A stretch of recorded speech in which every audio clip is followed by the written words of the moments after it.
Et comme j'ai commencé à le dire avant qu'on fasse à la prière, que si le Seigneur, si quelqu'un est ici qui ne sait pas encore pourquoi, dans quel ministère, dans quel domaine le Seigneur veut l'utiliser, j'ai dit justement qu'il faut persévérer dans les voies du Seigneur, rester dans la prière, dans la lecture de la parole de Dieu, continuer à venir dans la maison du Seigneur.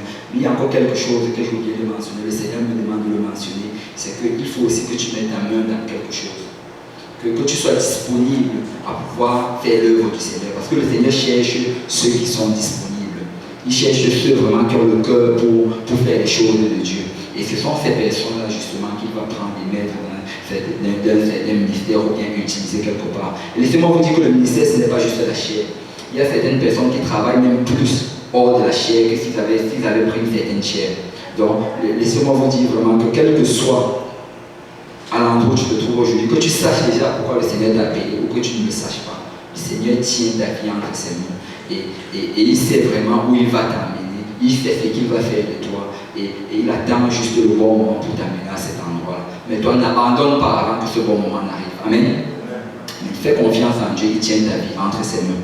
Et j'ai vraiment la foi que le Seigneur a un message pour quelqu'un ici aujourd'hui. Vous savez quoi, même s'il n'y avait qu'une seule personne ici aujourd'hui, même si je venais ici seul, je suis sûr que le frère aura un message pour moi spécifiquement. Amen. Je suis sûr sans aucun doute. Parce que je ne sais pas si vous savez quel Dieu on sert. Je ne sais pas si vous réalisez vraiment quel Dieu on sert. Notre Dieu, il sait qui sera là avant même qu'on ne soit là.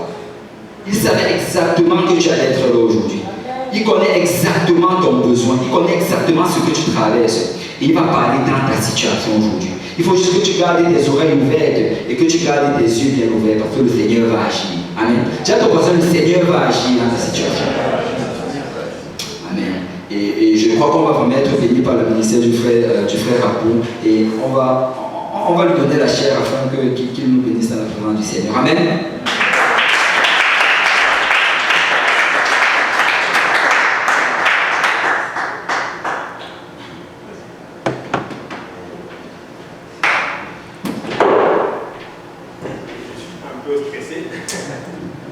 Gloire à Dieu tout le monde. Gloire à Dieu tout le monde. Amen. Je suis un peu stressé. Comme d'habitude d'ailleurs, prêcher la parole de Dieu, c'est pas évident. Mais comme je dis toujours, c'est une grâce, un honneur et un privilège de se tenir derrière la chair. Et comme le frère Lionel, justement, le pasteur Lionel l'a dit tout à l'heure, le ministère, ce n'est pas la chair, effectivement. Le ministère, c'est bien plus que cela. Et je sais que le Seigneur est en train de faire de grandes choses au milieu de nous. Et je pense qu'on n'a pas besoin d'être spirituel pour comprendre ces choses-là. Mais quand on voit le Seigneur œuvrer et travailler au milieu de nous, on se rend compte de l'œuvre qu'il est en train de faire au milieu de nous. Et on se rend compte que le but de tout ceci, dans le fond, ce sont les âmes. Amen. Et j'étais très stressé quand le pasteur m'a dit de prêcher aujourd'hui. Et comme je le disais tout à l'heure, ce n'est pas évident de chercher la parole à la place du Seigneur. J'étais un peu confus. Mais je bénis le Seigneur parce que quand je suis arrivé justement, que j'ai commencé à prier, que quand le service a commencé, le Seigneur a commencé à me donner une direction. Et je bénis le Seigneur justement pour le passage qui a été lu par le pasteur Lionel dans Ésaïe 43. C'était dans mes notes. C'était dans mes notes. Et je bénis le Seigneur et je vais demander au pasteur de prier pour nous, pour que nous puissions justement être dans la grâce du Seigneur. Amen. Seigneur, je te puissant, merci Seigneur d'avoir permis à ce qu'on se réunisse ici. Seigneur, c'est une grâce que d'être ici aujourd'hui, Seigneur. Seigneur, merci pour ta présence, Seigneur. C'est aussi une grâce, Seigneur, que ta présence soit au milieu de nous, Papa. Nous ne voulons rien prendre, Seigneur, de cela pour acquis, Papa. Nous voulons te remercier, te rendre grâce, mon Dieu, mon roi. Merci, mon Dieu, mon roi, pour ton serviteur, Papa, que tu as béni ici aujourd'hui avec la parole de Dieu, Papa. Seigneur, je te prie de le loin, Seigneur, afin qu'il dispense cette parole, Seigneur, telle que tu l'as mis dans son cœur, Père. Sans crainte, Seigneur, ni faveur, Seigneur. Je te prie pour chacun d'entre nous, afin que nous la recevons, mon Dieu, mon roi, comme une parole venant de Dieu, Seigneur, qu'on la mette en pratique dans notre vie et qu'elle produise des fruits qui vont nous mener jusqu'à la vie éternelle. C'est avec action de grâce, Père Céleste, que nous t'avons prié. Au nom de Jésus. Merci, vous pouvez prendre place. Avant tout, j'aimerais aussi rendre gloire au Seigneur justement pour l'œuvre qu'il est en train de faire justement à l'est de la ville.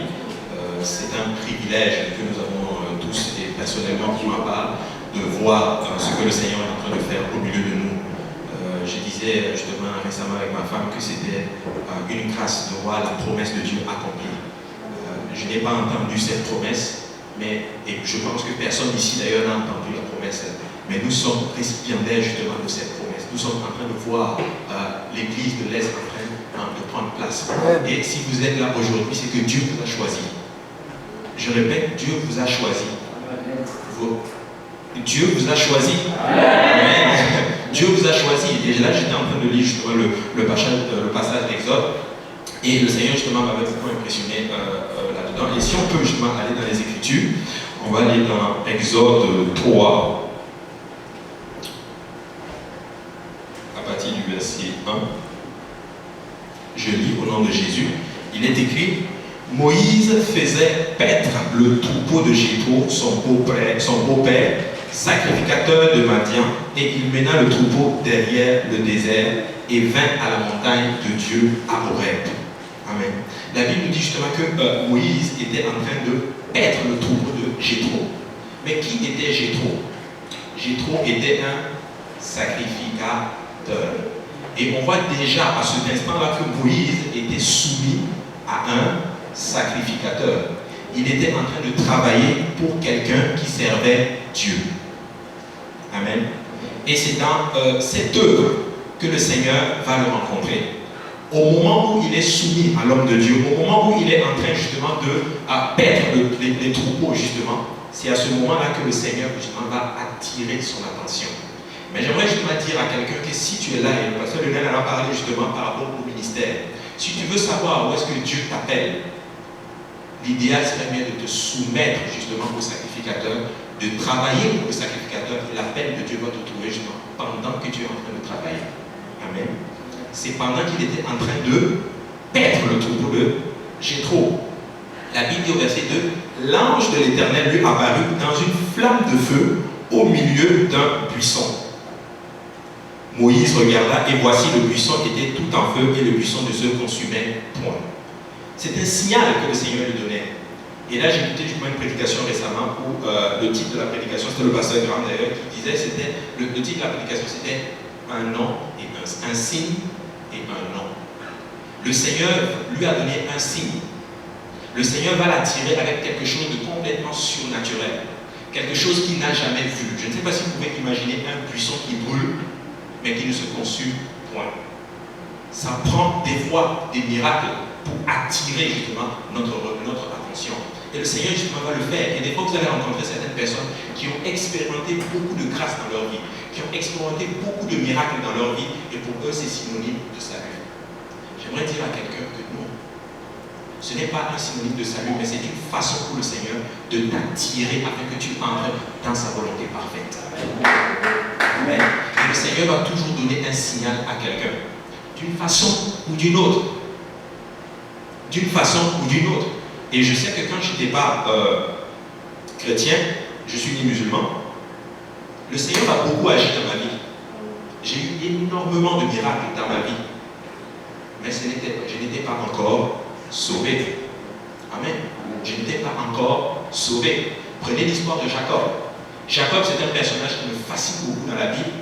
Quand vous étudiez l'histoire de Jacob, il a expérimenté en fait, à son époque, il a expérimenté une expérience spirituelle avec Dieu. Il a vu justement pendant qu'il dormait, il a vu le ciel ouvert et justement une échelle qui descendait. Il a vu même les anges qui montaient et qui descendaient. Et quand vous étudiez justement les évangiles, vous allez vous rendre compte en fait que cette échelle était en fait une préfiguration de notre Seigneur Jésus-Christ. Après une telle expérimentation, il était toujours Jacob. Amen. Il était toujours Jacob. La question se pose aujourd'hui. Est-ce que tu es toujours Jacob? Ou est-ce que tu veux être appelé Israël, c'est-à-dire prince ou princesse? Parce que si ce sont les miracles, tu dois en voir. Parce que nous servons un Dieu de miracles. Mais Dieu veut sauver par-dessus toute autre chose. Dieu veut t'amener à une autre forme de bénédiction qui est la bénédiction de l'éternité. Dieu veut te faire rentrer dans le royaume de Dieu et c'est le but de tout ceci. Je vous assure, si ça prend une église pour sauver une seule âme, comme celle-ci, Dieu va le faire. Amen. Gloire à Dieu. Ainsi, la Bible nous dit ceci. Moïse dit au verset 3, je veux me détourner pour voir quelle est cette grande vision et pourquoi le puissant ne se consume point. Voilà le pas que le Seigneur a fait, c'est-à-dire en lui montrant les signes et les miracles. Toute forme de signe, le Seigneur lui a montré. Et des fois dans ta vie aussi, le Seigneur va te montrer des signes. Mais ce que le Seigneur attend, est-ce que tu vas te détourner pour voir pourquoi le puissant se consume? Pourquoi le puissant se consume? Et c'est ça qui a plu au Seigneur. Et vous allez voir, regardez le verset 4. L'Éternel vit qu'il se détournait pour voir. Et Dieu l'appela du milieu du buisson et dit, Moïse, Moïse, et il répondit, me voici. C'est au moment où le Seigneur a vu justement qu'il était en train de se détourner pour voir qu'est-ce qui se passe. C'est à ce moment que le Seigneur l'a appelé. Et regardez comme il l'appelle, Moïse, Moïse. Qu'est-ce que nous avons lu ce matin, en ouverture? Qu'est-ce que le pasteur Lionel a lu? Isaïe 43, je te connais, pardonne. Je te rachète, Jacob. Le Seigneur l'appelle Moïse, Moïse, 2 fois. Et vous allez voir, c'est des terminologies que vous allez voir souvent dans la Bible. Quand vous voyez que le Seigneur parle 2 fois, c'est que c'est quelque chose de très, très important. J'aimerais dire à quelqu'un aujourd'hui, le Seigneur est en train de t'appeler par ton nom. Et j'espère que tu vas y répondre. Parce que le Seigneur est en train de te faire entrer justement dans l'œuvre la plus grandiose qu'il ait faite. L'œuvre rédemptrice de la croix. L'œuvre où tu vas être impliqué avec le Seigneur pour sauver les âmes. Je ne sais pas si vous réalisez dans quelle dimension dans laquelle nous sommes aujourd'hui, mais je veux vous dire une chose.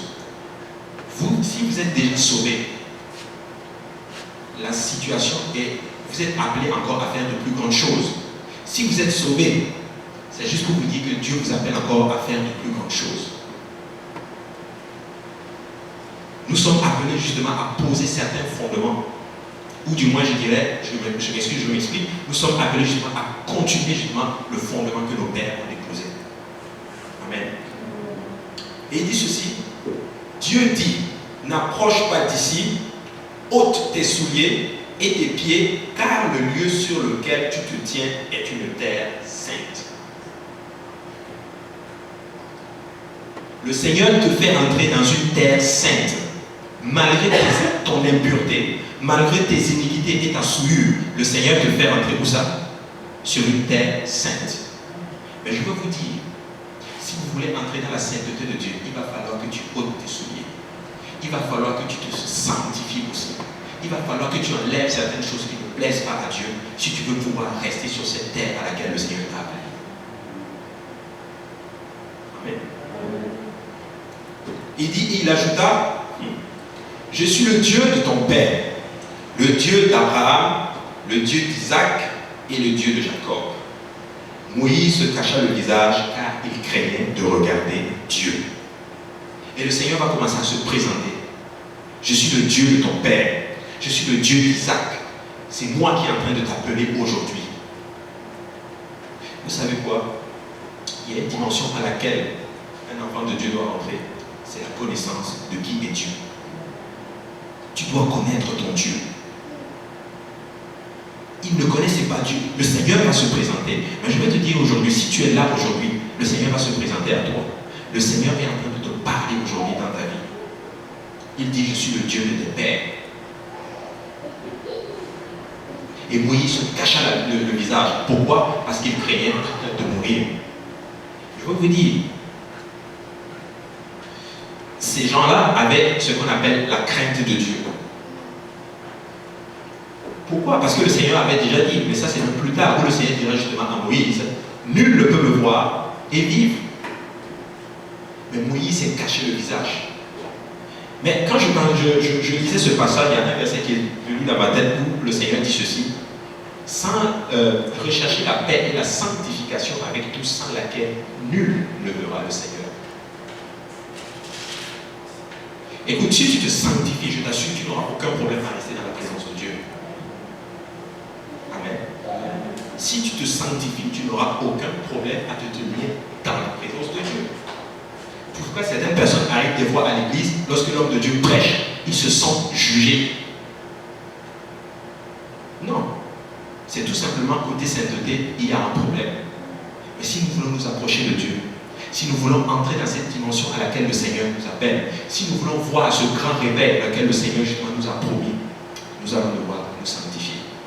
On va devoir enlever nos chaussures, parce que le lieu sur lequel nous nous trouvons est un lieu saint. Amen. Et voilà, le Seigneur parle maintenant. Il dit, l'Éternel dit au verset 7, j'ai vu la souffrance de mon peuple qui est en Égypte, et j'ai entendu les cris que lui font pousser ses oppresseurs, car je connais ses douleurs. Je suis descendu pour le délivrer de la main des Égyptiens, pour le faire monter de ce pays dans un bon et vaste pays, dans un pays où coule le lait et le miel, dans le lieu qu'habitent les Cananéens, les Essiens, les Amoréens, les Phérésiens, les Éviens et les Jébusiens. Wow. Le Seigneur envoie justement Moïse vers un lieu où il dit, j'ai entendu les cris de mon peuple. Je ne sais pas quelle situation tu passes aujourd'hui, mais laisse-moi te dire que le Seigneur te dit aujourd'hui qu'il a entendu tes cris. Peut-être que dans ta chambre, tu pries, des fois même tu pleures, tu fais plein de choses, tu offres des sacrifices à Dieu. Quand je parle de sacrifice, c'est venir à l'église. Tu es tout le temps à l'église. Mais laisse-moi te dire que le Seigneur se souviendra de tes holocaustes. Le Seigneur est descendu et il connaît exactement ta situation. Et le Seigneur est là aujourd'hui pour te libérer. Mais la question se pose aujourd'hui, est-ce que tu es prêt à entamer dans cette marche avec le Seigneur? Le Seigneur te connaît par ton nom. Il connaît exactement par quelle situation tu fais face. Je vous le dis, le Seigneur vous connaît exactement par votre nom. Et si tu es là aujourd'hui, je vous assure, ce n'est pas un hasard. Je vous assure que chacun réalise le privilège qu'il a justement de prendre part à l'œuvre dans laquelle le Seigneur t'implique. Parce que le Seigneur aurait pu appeler quelqu'un d'autre, je vous assure. Amen. Des fois, je m'assois et je me dis, mais Seigneur, pourquoi tu as appelé quelqu'un comme moi? J'étais un idolâtre. J'étais dans une autre religion, complètement perdue, liée dans les traditions. Mais le Seigneur a appelé quelqu'un comme moi. C'est juste pour dire que ce n'est pas par tes capacités, mais c'est par l'Esprit du Dieu vivant. Ce n'est pas par nos capacités que nous allons faire ceci, mais c'est par l'Esprit du Dieu vivant. Amen. Il dit ceci, je suis descendu, il dit au 9, voici les cris d'Israël sont venus jusqu'à moi et j'ai vu l'oppression que leur font souffrir les Égyptiens. Je connais ta situation, j'ai tout entendu. Toute situation par laquelle tu fais face, le Seigneur est au courant de tout. Et le Seigneur a entendu aujourd'hui. Il dit maintenant, va, je t'enverrai auprès de Pharaon et tu feras sortir d'Égypte mon peuple, les enfants d'Israël. Wow. Le Seigneur l'appelle de nulle part, à un moment pour lequel il ne s'attendait même pas. Ses projets ont été complètement déstabilisés. Et le Seigneur dit, c'est toi que je vais envoyer en Égypte pour sauver mon peuple de la plus grande puissance qu'il y avait sur la face de la terre à l'époque. Un simple homme. Je vous répète encore, ce n'est pas par nos capacités, mais c'est par l'Esprit du Dieu vivant que nous allons embrasser cette vie.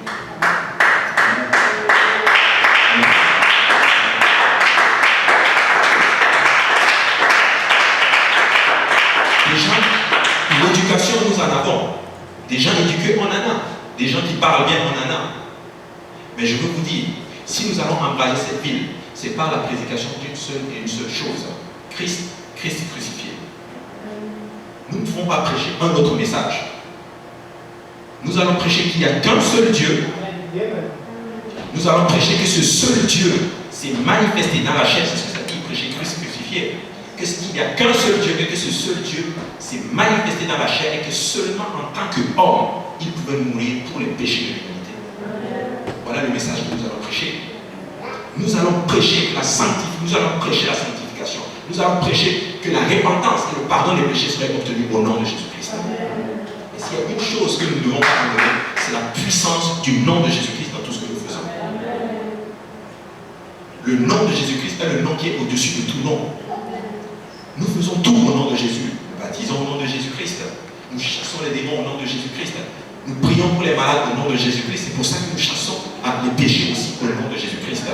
Et Et nous allons faire face justement à un monde qui est ballotté à tout vent de doctrine, où on dit qu'il faut être baptisé au nom du Père, du Fils et du Saint-Esprit. Certains disent qu'on n'a même pas besoin du baptême pour être sauvé. Mais s'il y a un message que nous allons prêcher, c'est ce message apostolique. Vous savez, il y a une chose qu'on a empêché justement les apôtres. On les a empêchés de prêcher en ce nom-là. On ne les a pas empêchés de prêcher. Vous pouvez prêcher tout ce que vous voulez. Mais ne prêchez pas en ce nom-là. Je ne sais pas s'il y a des gens sur qui le nom de Jésus a été invoqué aujourd'hui.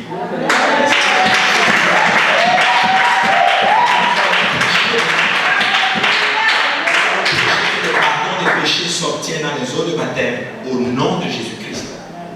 Et je peux te dire aujourd'hui que si tu veux entrer justement dans la terre promise, tu vas d'abord te répandre de tes péchés. Tu vas permettre que le sacrificateur te lave au nom de Jésus-Christ. Et le Seigneur promet qu'il va te donner son esprit pour que tu puisses vivre pour lui. Nous allons prêcher que le seul Dieu de gloire s'est manifesté dans la chair et il est venu pour sauver l'humanité. Amen. Et à ce moment-là, nous serons puissants. Parce que Dieu dit dans les psaumes, je ne me rappelle plus le verset, que ton Dieu ordonne que tu sois puissant. Vous savez pourquoi? Parce que l'évangile que nous prêchons est une puissance. C'est une puissance. J'ai étudié justement le passage, je pense que c'est plus dans le livre de 1 Corinthiens, où il disait justement que la puissance de la croix, ça allait folie. Oui, c'est une folie pour certains, un scandale pour d'autres, mais elle est une puissance pour ceux-là qui croient. Amen. Oui, c'est une puissance pour ceux-là qui croient. Je vous dis, si vous prêchez l'évangile, on n'a pas besoin de prêcher un autre message. Si nous prêchons l'évangile, si nous prêchons l'unicité de Dieu, si nous prêchons la sainteté, nous allons remplir cette salle. Amen. Nous allons remplir cette salle. Le Seigneur dit qu'il va l'amener où ça? Dans un pays où coule le lait et le miel. Dans les lieux qu'habitent les Cananéens, les Éviens, les Amoréens, les Phérésiens, les Éviens et les Jébusiens. Le Seigneur va te faire entrer dans ta terre promise. Mais dans cette terre promise, il y a des géants. C'est le pays où coule le lait et le miel. Mais il y a des géants. Le Seigneur n'a pas enlevé les géants de nos vies. Certaines personnes sont entrées dans le salut, mais ils ne comprennent pas pourquoi ils ont des batailles dans leur vie. Mais vous savez quoi? Le Seigneur va laisser souvent certains géants dans nos vies. Pourquoi? Parce que notre foi va être éprouvée par le feu. Nous allons être éprouvés justement par les épreuves. Et ces épreuves justement vont sanctifier justement notre foi. Si ta foi est de paille, ça va brûler. Si c'est de bois, ça va brûler. Mais si c'est de l'or, plus on le persécute, plus on l'enflamme, il se purifie.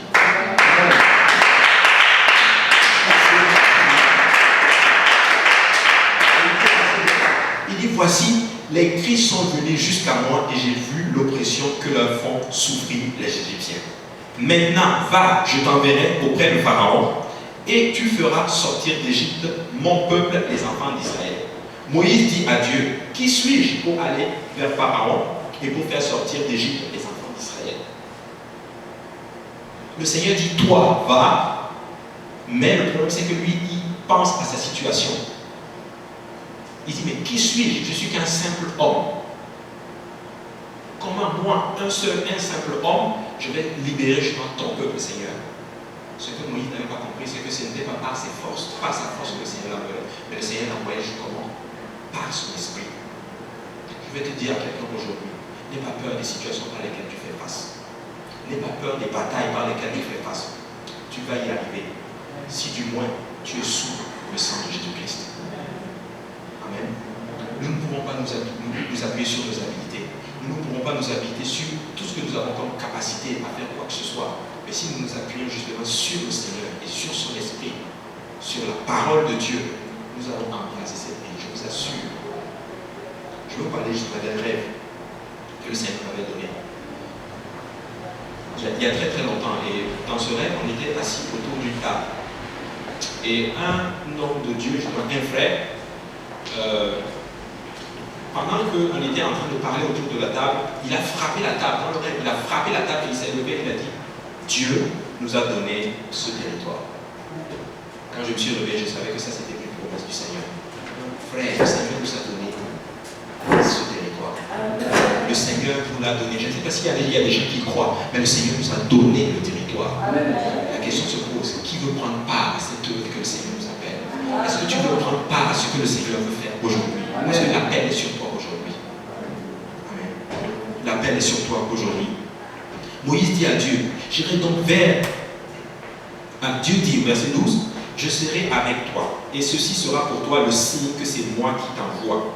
Quand tu auras fait sortir d'Égypte le peuple d'Israël, vous servirez Dieu sur cette montagne. Moïse dit à Dieu, j'irai donc vers les enfants d'Israël et je leur dirai, le Dieu de vos pères m'envoie vers vous, mais s'ils me demandent quel est son nom, que leur répondrai-je? Je vous dis, tu dois connaître le nom de ton Seigneur.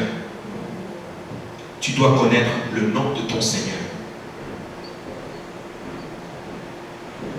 La Bible dit dans 2 Chroniques 7 que si mon peuple sur qui mon nom est invoqué s'humilie et prie, je l'exaucerai et je délivrerai son pays. La question se pose aujourd'hui, est-ce que tu es sûr que le nom du Seigneur a été invoqué sur toi? Parce que pour être appelé peuple du Seigneur, il faut que ce nom-là soit invoqué sur toi. Si le nom de Jésus-Christ n'a pas été invoqué sur vous, vous ne faites pas encore partie justement du sacerdoce royal dont le frère Stéphane a parlé en ouverture. Est-ce que vous savez pourquoi nous sommes zélés pour le Seigneur? Est-ce que vous savez pourquoi nous marchons comme ça pour le Seigneur? C'est parce que ce nom a été invoqué sur nous. C'est dans Jérémie, il dit, j'ai dévoré ta parole. Pourquoi? Parce que ton nom a été invoqué sur moi. Écoutez, ça prend le nom de Jésus-Christ dans toutes choses, par-dessus tout dans les eaux de la terre. Tu veux avoir le pardon de tes péchés, il faut que tu sois baptisé au nom de Jésus. Tu veux être appelé le peuple du Seigneur, est-ce que tu veux faire partie de l'exode avec Moïse? Tu dois porter le nom du Seigneur. Amen. Il dit, le Dieu de vos pères m'envoie vers vous. S'il me demande quel est son nom, que leur répondrai-je? Dieu dit, je suis celui qui suis. Il s'appelle Je suis. Dis-leur que celui qui s'appelle Je suis t'a envoyé. Écoutez, les grands hommes ont toujours voulu connaître le nom du Seigneur. Moïse demande, mais quel est ton nom? Il dit, je m'appelle Je suis. Et dans les textes, c'est traduit par Yahweh, l'Éternel t'a envoyé. Prenons Jacob, à Péniel. Il demande, mais quel est ton nom? Le Seigneur, la Bible dit que le Seigneur l'a simplement béni là et il est parti. Il n'a pas eu accès au nom là. Je lisais dans le livre de Juges où le père de Samson, Manoah, a demandé à l'ange de l'Éternel, fais-moi connaître ton nom. Il dit, mais pourquoi tu veux connaître mon nom? Il est magnifique. Il est parti. Le nom là, c'est vrai, c'est dans la Bible. Le nom n'a pas été révélé. Je vous assure que nous sommes privilégiés de connaître le nom de Jésus-Christ.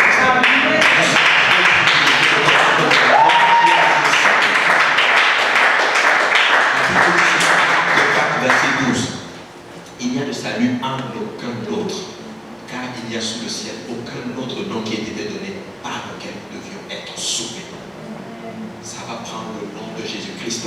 Ça va prendre des gens qui portent son nom. Parce que le Seigneur va utiliser des gens qui portent son nom. Amen. Il dit, verset 15, Dieu dit encore, tu parleras ainsi aux enfants d'Israël, l'Éternel, le Dieu de vos pères, le Dieu d'Abraham, le Dieu d'Isaac et le Dieu de Jacob m'envoie vers vous. Voilà mon nom pour l'éternité, voilà mon nom de génération en génération.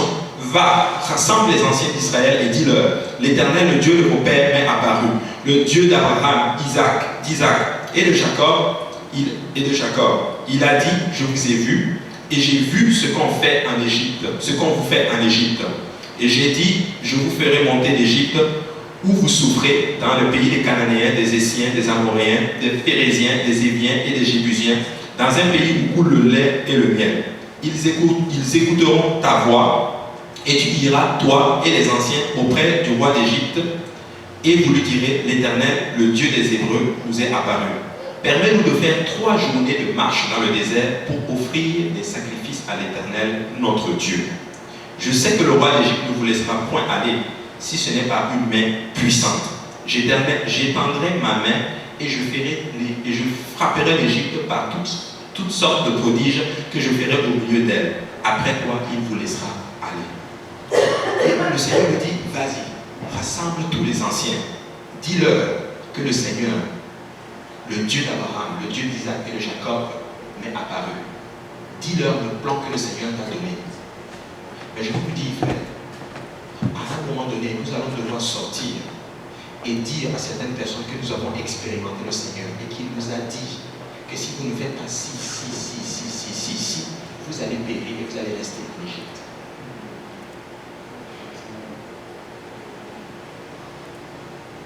Il faut que quelqu'un à un moment donné sorte et aille dire à quelqu'un qu'est-ce que ça prend pour être sauvé, qu'est-ce que ça prend pour sortir d'Égypte. Parce que si vous étudiez la typologie, l'Égypte est un type du péché. Et du moment que tu n'es pas encore sorti, justement, lavé de tes péchés, tu es encore en Égypte. Tu es encore lié et pris en esclavage. Voyons cela spirituellement, tu es encore lié, justement, pris en esclavage avec tes péchés. La question se pose, comment sortir d'Égypte de nos jours? Comment sortir d'Égypte de nos jours? Amen. Si on peut aller dans le passage de Jean 3.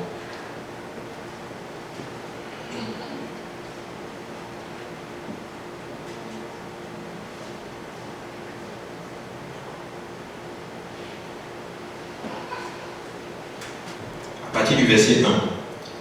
Il dit, mais il y eut un homme d'entre les pharisiens, nommé Nicodème, un chef des Juifs, qui vint lui auprès de Jésus de nuit et lui dit, Rabbi, nous savons que tu es un docteur venu de Dieu, car personne ne peut faire ces miracles que tu fais si Dieu est avec lui. Jésus lui répondit, en vérité, je te le dis, si un homme naît de nouveau, il ne peut voir le royaume de Dieu. Ça, c'est un passage qui est tellement clair et tellement controversé aujourd'hui au sein de la chrétienté. Mais c'est un passage qui est crucial pour notre salut. Il l'a dit justement en ouverture, le Seigneur peut te donner tout ce que tu cherches. Le Seigneur peut t'utiliser d'une façon puissante et extraordinaire. Mais je te dis, si à un moment donné, il te pose la question qui tu es, que tu ne sais, que tu ne portes pas le nom de Jésus, tu vas être tranché. Nicodème lui dit, comment peut-il...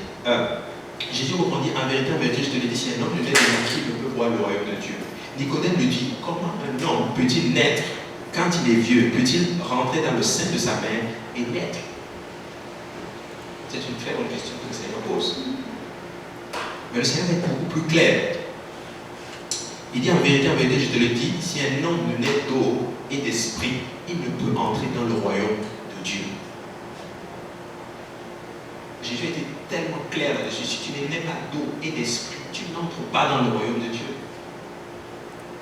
Et je parlais justement avec un jeune homme justement hier et je lui disais que la naissance d'eau, c'est le baptême d'eau. Et la naissance de l'esprit, c'est le baptême du Saint-Esprit. Et voilà ce qu'il me disait. Il me dit que non.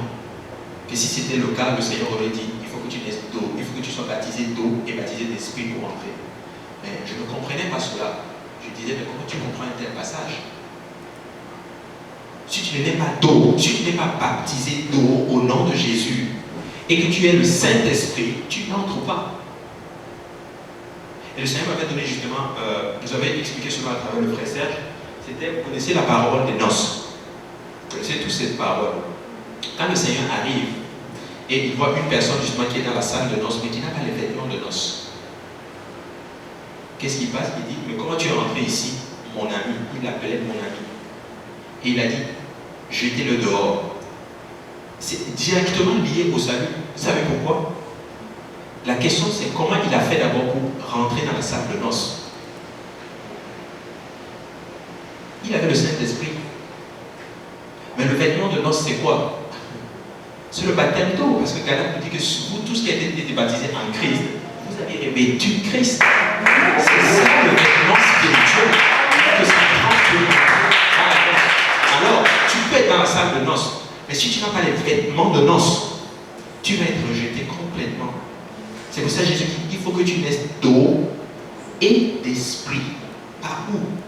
il faut que tu sois baptisé au nom de Jésus-Christ. Tu dois être dépouillé complètement de tes péchés au nom de Jésus pour être prêt à porter le vêtement spirituel. Maintenant, ça va te prendre justement le carburant pour monter au ciel. C'est le baptême du Saint-Esprit.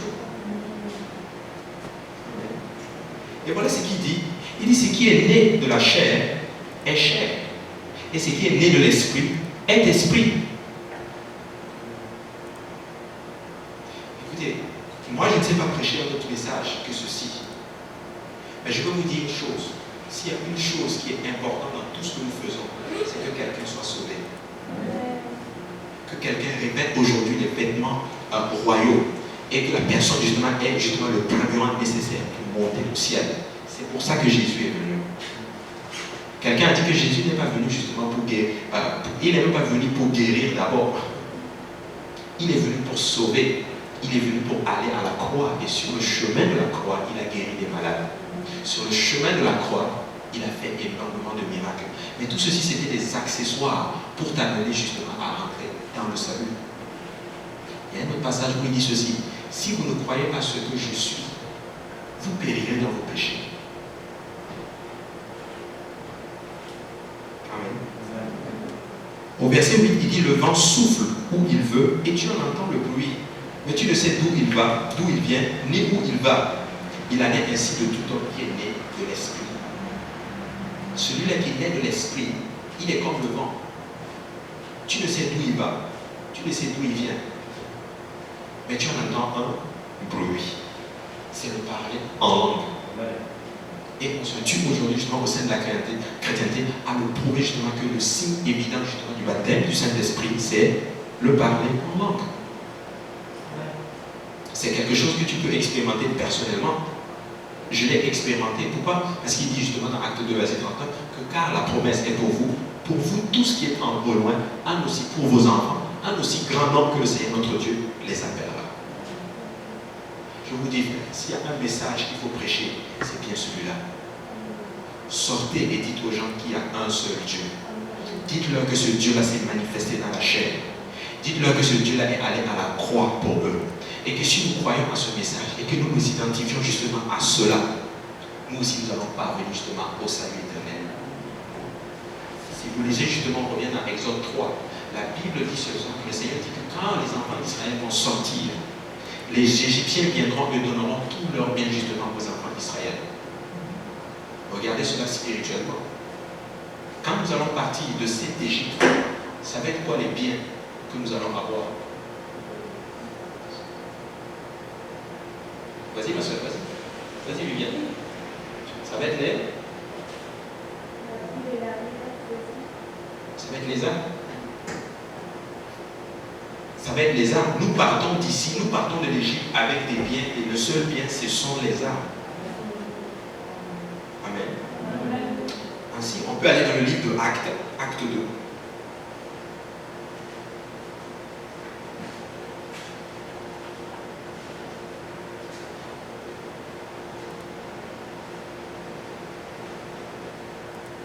À partir du verset 29, je vais le lire. C'est écrit: Hommes, frères, qu'il me soit permis de vous dire librement au sujet du patriarche David qu'il est mort, qu'il a été enseveli et que son sépulcre existe encore aujourd'hui parmi nous. Comme il était prophète et qu'il savait que Dieu lui avait promis avec serment de faire asseoir un de ses descendants sur son trône, c'est la résurrection du Christ qu'il a prévu et annoncé en disant qu'il ne serait pas abandonné pour le séjour des morts et que sa chair ne verrait pas la corruption. C'est ce Jésus que Dieu a ressuscité. Nous en sommes tous témoins. Élevé par la droite de Dieu, il a reçu du Père le Saint-Esprit qui avait été promis et il l'a répandu comme vous le voyez et l'entendez. Car David n'est point monté au ciel, mais il dit lui-même: le Seigneur a dit à mon Seigneur, assieds-toi à ma droite, jusqu'à ce que je fâche de tes ennemis ton marchepied. Que toute la maison d'Israël sache donc avec certitude que Dieu a fait Seigneur et Christ ce Jésus que vous avez crucifié. Après avoir entendu ce discours, ils eurent le cœur vivement touché et ils leur dirent à Pierre et aux apôtres et aux autres apôtres: Hommes, frères, que ferons-nous? après un tel message, et si vous le lisez justement, vous remontez plus loin et vous allez lire, vous allez voir que Pierre n'a prêché que Christ est Christ crucifié. Ce Christ-là que vous avez tué, cet homme-là que vous avez flagellé, c'est le sauveur du monde. Il est en fait la pierre angulaire que ceux-là qui bâtissaient ont rejeté. La Bible dit qu'après avoir entendu un tel discours, la conviction est tombée dans le cœur de ceux-là qui écoutaient la parole de Dieu. Et la Bible dit, et ils ont posé la question, homme, frère, que ferons-nous? J'aimerais dire à quelqu'un que si tu entends ma voix aujourd'hui et que tu te poses des questions, quoi faire pour entrer justement dans la volonté de Dieu? La réponse se trouve dans Acte 2, verset 38. Pierre leur dit, répentez-vous et que chacun de vous soit baptisé au nom de Jésus-Christ pour le pardon de vos péchés et vous recevrez le don du Saint-Esprit. Il y en a certains qui disent que non, le baptême c'est un engagement de bonne conscience. La Bible est claire que le baptême c'est pour le pardon de nos péchés. Si tu n'es pas baptisé d'eau au nom de Jésus, tu traînes encore tes péchés avec toi.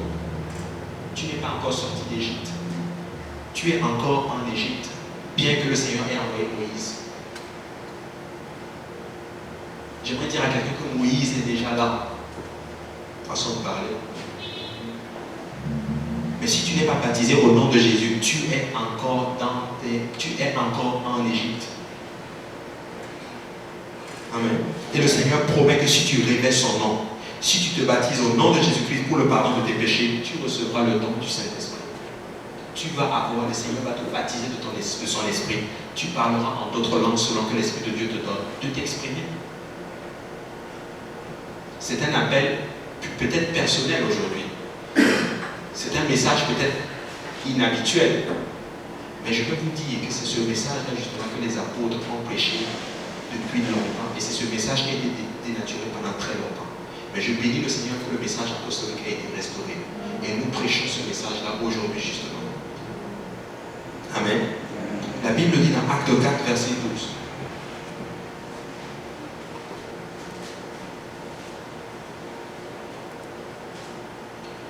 Commençons à partir du verset 11. Jésus est la pierre rejetée par vous qui bâtissez et qui est devenue la principale de l'angle. Il n'y a de salut en aucun autre, car il n'y a sous le ciel aucun autre nom qui ait été donné parmi les hommes par lequel nous devions être sauvés. Verset 13. Lorsqu'ils virent l'assurance de Pierre et de Jean, ils furent étonnés, sachant que c'étaient des hommes du peuple sans instruction, et ils reconnurent avoir été avec Jésus. Lorsqu'ils ont vu l'assurance qu'il y avait en eux, ils ont su que ces gens-là étaient avec Jésus-Christ. Vous savez quoi? Vous voulez qu'on sache que Jésus est avec vous? Ça va être l'assurance que vous allez montrer lorsque vous sortez de ces portes. Vous allez montrer l'assurance que vous êtes des chrétiens.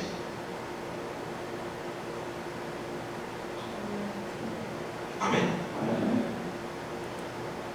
Il dit, mais comme il voyait l'après de l'homme qui avait été, bon, ça parle en fait de la personne qui avait été guérie, qui n'avait rien à aider, il leur ordonnait de sortir du Sanhédrin et ils délivraient entre eux, que ferons-nous à ces hommes? Car il manifeste pour tous les hommes de Jérusalem qu'un miracle signalé a été accompli et nous ne pouvons le nier. Je cherche le passage. Voilà. Mais afin que la chose ne se répande pas davantage parmi le peuple, défendons-leur avec menace de parler désormais à qui que ce soit de ce nom-là. Vous parlez de persécution. Quand vous prêchez, vous sortez, on vous persécute, on vous empêche même de prêcher le nom de Jésus. Vous savez quoi? Si vous voulez voir la puissance baisser, si vous voulez être accepté, enlevez le nom de Jésus-Christ. La Bible dit qu'on les empêchait de parler de ce nom-là. Je vais vous dire, le point central de la prédication des apôtres, c'était le nom de Jésus-Christ. Il n'y a de salut en aucun autre. Amen. Est-ce que je suis un peu perdu maintenant?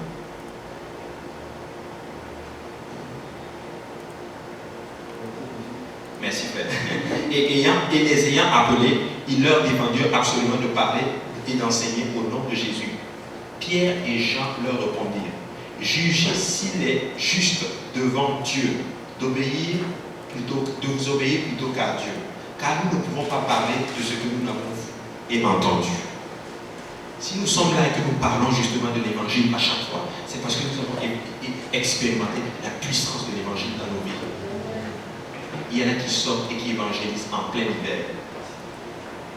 Ça prend d'avoir expérimenté le Seigneur justement pour sortir et affronter le froid pour que certaines personnes entendent l'évangile. Souvent, en pleine évangélisation, je dis à certaines personnes, écoute, il fait tellement froid, j'aurais voulu être chez moi. Mais parce que je sais que Jésus a fait pour moi, je ne peux pas rester dehors. Il fait froid, mais je suis là pour te parler du Seigneur. Je suis là pour te dire qu'il y a quelqu'un qui a le nom qui pourrait justement effacer tes péchés. Le nom qui pourrait te donner la paix aujourd'hui. Mais si tu décides aujourd'hui de rentrer justement dans la promesse de Dieu, ça va prendre justement ces étapes. Amen. Moi j'ai fini. Le Seigneur vous bénisse.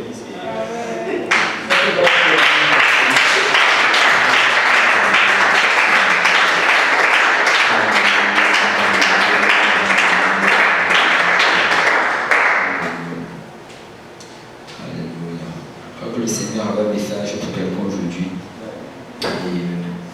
Et c'est sûr que beaucoup d'entre nous ont déjà entendu ce message. Mais c'est vraiment le message le plus important de toute la parole de Dieu. Et même si ça traînait qu'on reprêche ce message tous les dimanches, tous les vendredis soirs, on le ferait. Parce que c'est la raison pour laquelle nous sommes là. La seule mission que le Seigneur nous a donnée, la grande commission, il a dit allez à tout le monde et prêcher la bonne nouvelle à toute la création. Et la bonne nouvelle, c'est quoi? C'est ce que le frère Abou a prêché. Jésus-Christ est mort, il était enseveli et il est ressuscité le 3e jour. Et dans 1 Corinthiens chapitre 15, la Bible dit cela, que je vous rappelle, frère, l'évangile que je vous ai prêché. Et j'aimerais qu'on le lise rapidement. 1 Corinthiens chapitre 15.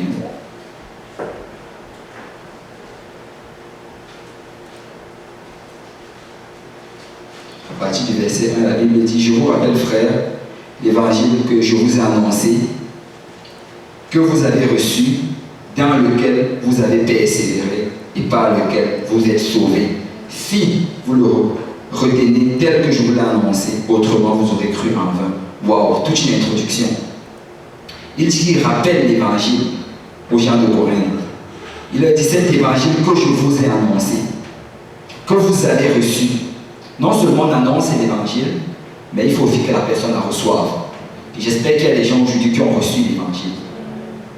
Et il dit, dans lequel vous avez persévéré et par lequel vous êtes sauvés. On est sauvés par l'évangile. Rien d'autre dans ce monde peut nous sauver. Absolument rien. Ce n'est que l'évangile qui sauve.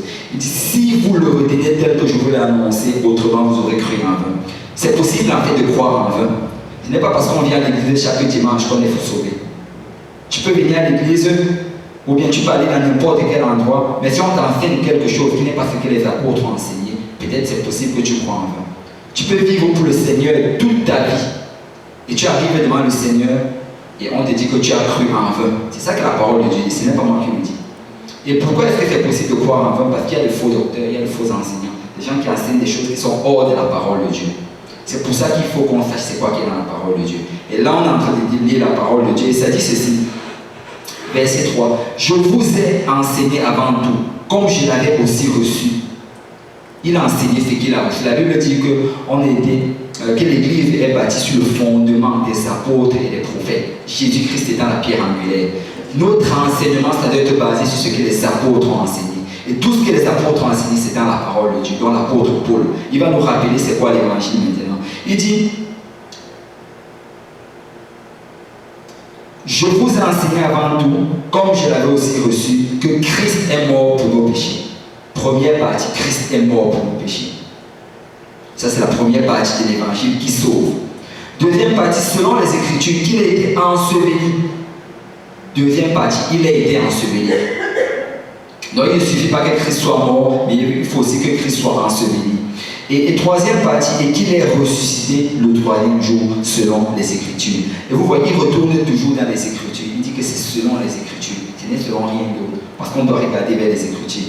Et il dit et qu'il a apparu à Céphas et ainsi de suite, et puis aux autres 12. Donc, ce que le frère Abou a prêché tout à l'heure, c'est ça l'évangile.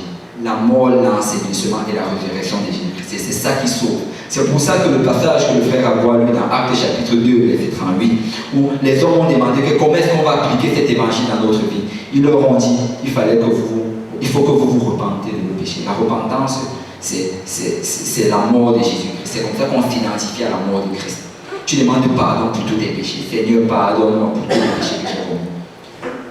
C'est ça le premier pas de l'évangile. C'est ça le premier pas de cette doctrine qui sauve. Deuxième chose, il faut que tu sois baptisé au nom de Jésus-Christ pour le pardon de tes péchés. Ça, tu es en train de t'identifier à l'ensevelissement de Christ. Non seulement Christ est mort, il y a la repentance, mais il y a aussi l'ensevelissement qui est le baptême. Si tu fais l'un sans l'autre, ça ne marche pas. Les deux doivent aller ensemble. Et la troisième partie, qu'il est ressuscité. Et là, tu vas ressusciter en recevant le Saint-Esprit de Christ. Et quand tu vas le recevoir, tu vas parler en d'autres langues. C'est ça l'évangile, la mort, l'ensevelissement et la résurrection de Christ. La repentance, le baptême d'eau au nom de Jésus et le baptême du Saint-Esprit. Et quand tu fais cela, on dit que tu es né d'eau et d'esprit. Tu es né d'eau par le baptême d'eau, né d'esprit par le baptême du Saint-Esprit. Et là maintenant, tu as ton nom qui est écrit dans le livre de vie. Amen. Amen. Donc si on peut s'élever tous ensemble.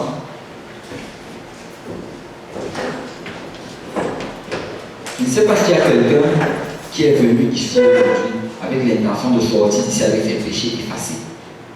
Complètement effacés. Parce que c'est la raison pour laquelle ça va être en fait la première chose qu'on devra avoir dans notre tête quand on vient à l'église.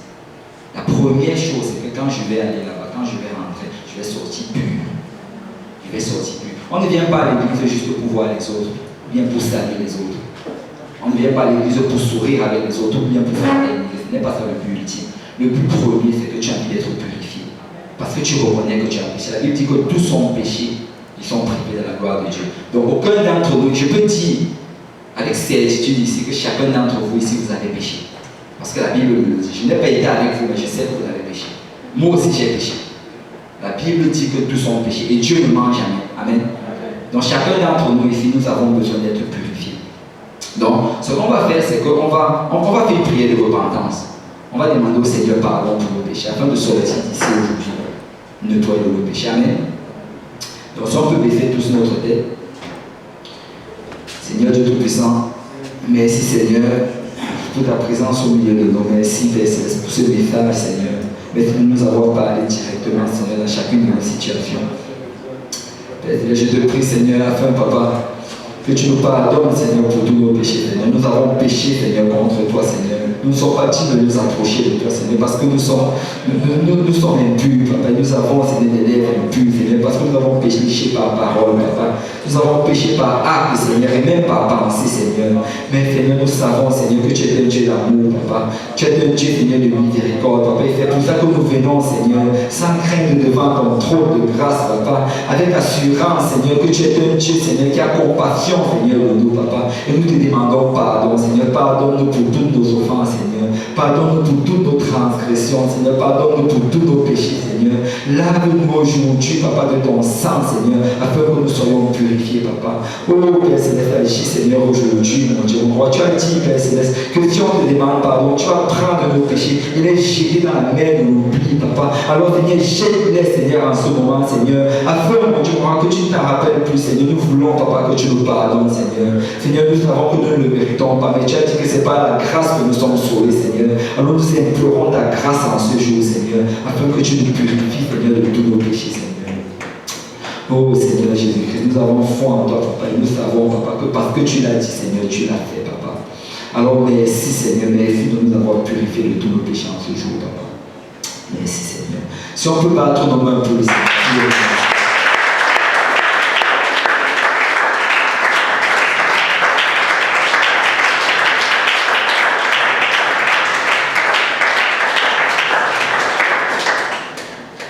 Maintenant que nous avons demandé pardon au Seigneur pour nos péchés, nous avons fait la première étape. Et cette première étape-là, elle est efficace. Ça prend soin des péchés présents.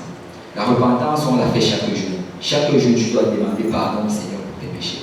Parce que la Bible dit que le juste tombe 7 fois, mais il se relève. C'est une histoire de chaque jour.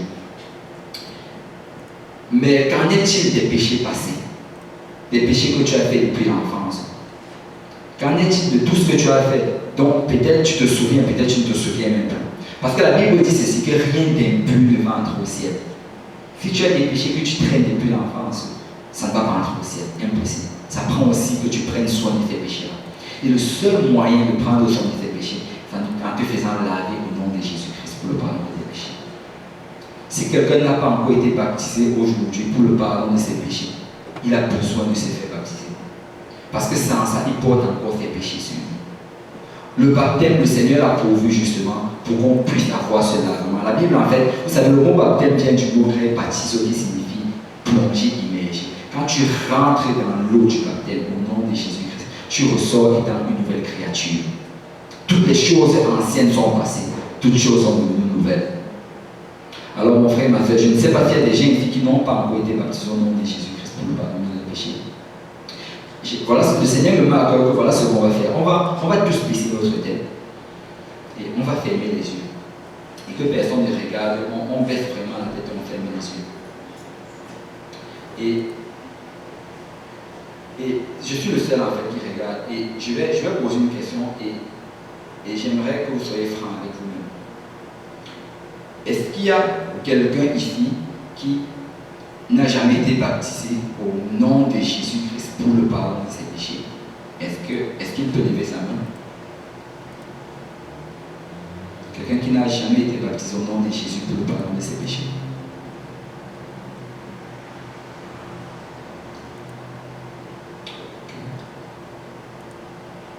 Vous pouvez tous relever votre tête. Donc, personne n'a levé la main. Je suppose donc que tout le monde ici a déjà été baptisé pour le pardon de ses péchés. Et si vous n'avez pas encore été, que peut-être vous craignez peut-être de vous montrer, peut-être que vous avez... Laissez-moi vous dire que le passage que Aboua lit aujourd'hui, à Jean chapitre 3, c'était un pharisien, il s'appelait Nicodème, c'était un chef religieux. Et ce chef religieux, il était censé maîtriser la parole de Dieu, mais il y a certaines choses qu'il ne connaissait pas. Et quand il allait voir Jésus, si vous le lisez bien dans Jean chapitre 3, il allait le voir de nuit, parce qu'il ne voulait pas que les autres le voient. Donc, laissez-moi vous dire que même si ça prend, vous allez voir Jésus de nuit, allez le voir de nuit. Mais faites ce que ça prend pour être sauvé. Il ne faut pas que vous manquiez l'enlèvement à cause d'une certaine honte ou bien à cause d'un certain gêne. Donc, peut-être que vous ne vouliez pas là maintenant vous montrer devant les autres. Mais laissez-moi vous dire qu'après le service, on peut se parler seul à seul. Et si vous voulez que vos péchés soient pardonnés aujourd'hui, si vous voulez que ce fardeau du péché soit enlevé de vous en ce jour, si vous voulez rentrer chez vous aujourd'hui étant une nouvelle créature, avec la force de pouvoir vivre pour Dieu, vous pourrez vous le dire. Et après, on pourrait aller à l'église à Saint-Laurent, vous serez en ce moment-là baptisé au nom de Jésus pour le pardon de vos péchés. Vous n'avez pas besoin de dormir une nuit de plus avec vos péchés aujourd'hui. Vous n'avez pas besoin. Vous n'avez pas besoin de porter encore ce fardeau pour une nuit. Amen. Et après cela aussi, la troisième étape, c'est que vous devez recevoir le Saint-Esprit. Le Saint-Esprit, c'est l'Esprit de Dieu qui vient habiter en vous. Et quand cet Esprit habite en vous, vous pouvez faire ce dont le frère a vous parlé. Vous allez être zélé pour le Seigneur. Vous allez aimer le Seigneur pour votre cœur. Parce que c'est l'Esprit qui va vous donner l'amour de Dieu. C'est l'Esprit qui va vous donner la paix. C'est l'Esprit qui va vous donner la joie. Tout cela, ça vient par l'Esprit de Dieu. Amen. Amen. Donc, on va quand même s'avancer en avant. On va prier tous ensemble une dernière fois comme une famille. On va laisser séparer les garçons. Si vous pouvez aller à ma gauche et les filles à ma droite.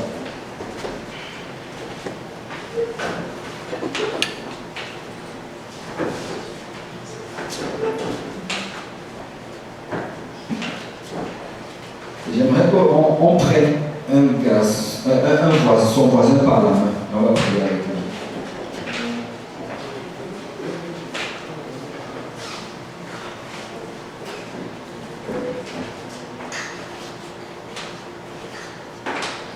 J'aimerais que tu demandes le nom de ton voisin parce que tu vas prier pour lui. Il faut que tu connaisses son nom.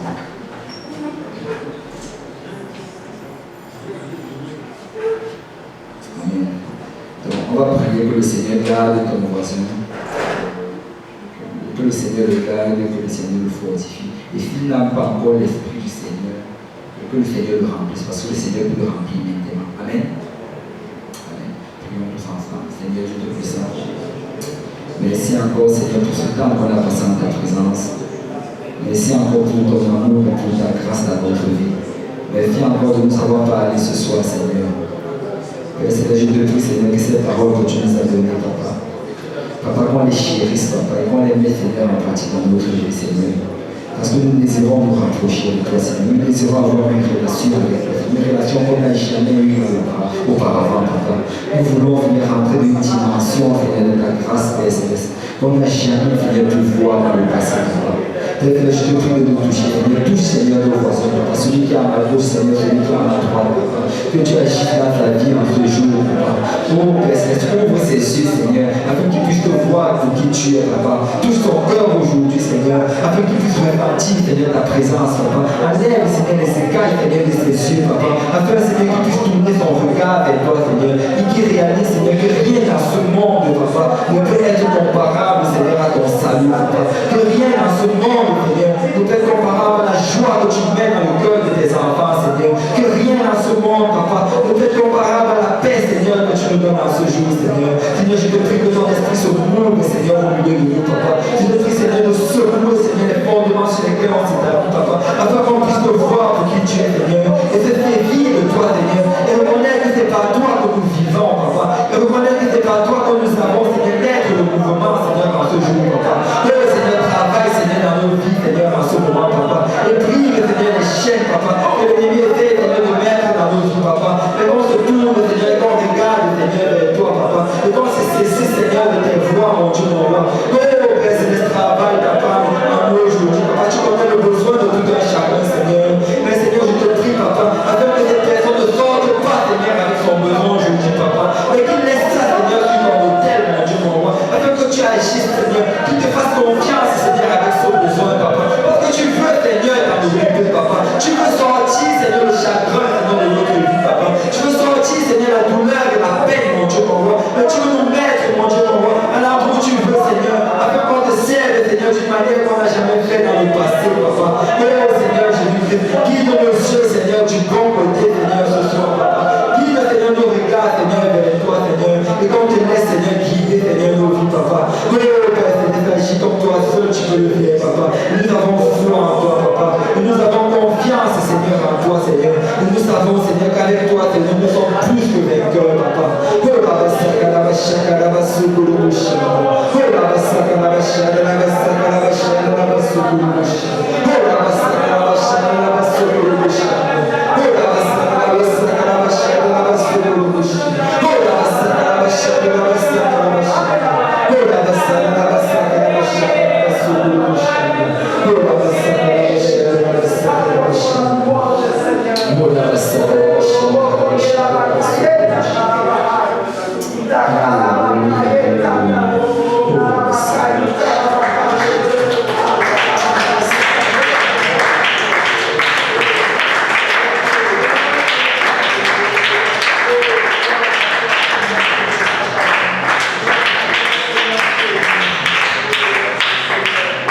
Que tout le monde dise au nom de Jésus.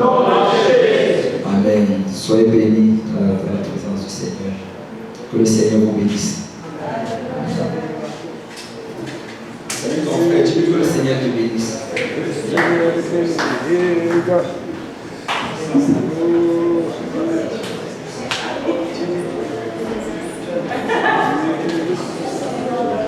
Que le Signore bendiga.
Mais il faut que tu me parles des affaires.